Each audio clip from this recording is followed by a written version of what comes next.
Okay, cherry cabinets part 2.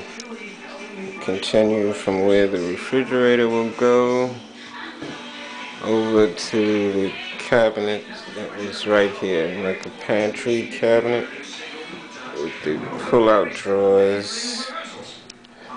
Let's see the pull-out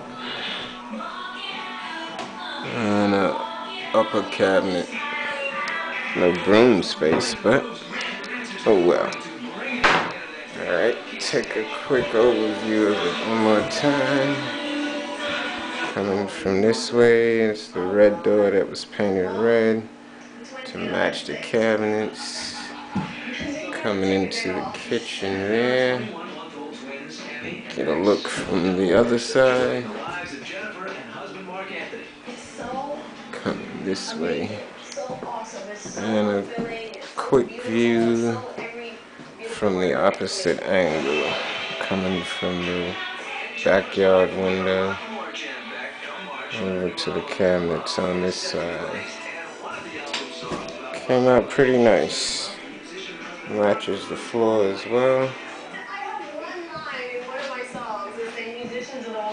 Looks pretty good. About a wide angle coming into the entrance of the kitchen.